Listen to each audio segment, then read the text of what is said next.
Chairman PTI jail में हुए तब भी इलेक्शन लड़ेंगे। पीटीआई रहनुमा उमर अयूब कहते हैं, बैलेट पर बल्ले का निशान जरूर होगा। कानूनी जंग लड़ रहे हैं।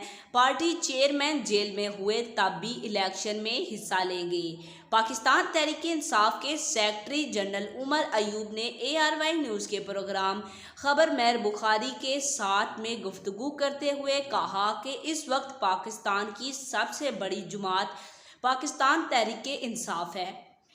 कानूनी जंग लड़ रहे हैं और आइंदा इलेक्शन में बैलेट पेपर पर बल्ले का निशान जरूर होगा। चेयरमैन पीटीआई जेल में हुए तब भी इलेक्शन में हिस्सा लेंगे।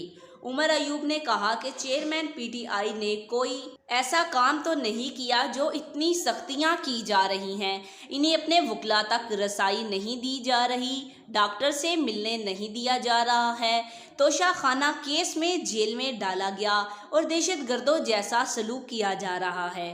ख्वाजा आसफ का पार्लियामान में इदारों के खिलाफ बयान आज भी याद है। जो घड़े आज खोदे जा रहे हैं, कल इसमें ये खुद गिरेंगे। इनका कहना था कि हमने कोई ब्लॉक बनाने की कोशिश नहीं की।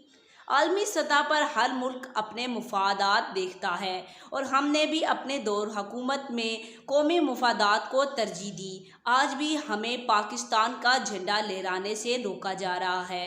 यौम पाकिस्तान पर हमारी रैलियां रोकी गई, जश्न आज़ादी मनाने से रोका गया। पीटीआई का सोशल मीडिया प्लेटफॉर्म इदारों के खिलाफ बात नहीं करता। अगर कोई अनफरादी तौर पर इदारों के खिलाफ बात करता है तो इससे हमारा क्या तल्लुक। पीटीआई रहनुमा ने कहा कि पाकिस्तान में अनारकी फैल चुकी है। बदकिस्मती से तेल की कीमतें मजीद बढ़ेंगी और रुपए की कदर मजीद गिरेगी। आज तक के लिए इतना ही। जाते जाते आपसे गुजारिश है, वीडियो को लाइक करें, चैनल को सब्सक्राइब करें, दिए गए बेल आइकन को दबाएं और कमेंट में अपनी राय का इज़हार ज़रूर करें। आज तक के लिए इतना ही। मिलते हैं अगली वीडियो में, तब तक के लिए अल्लाह हाफिज़।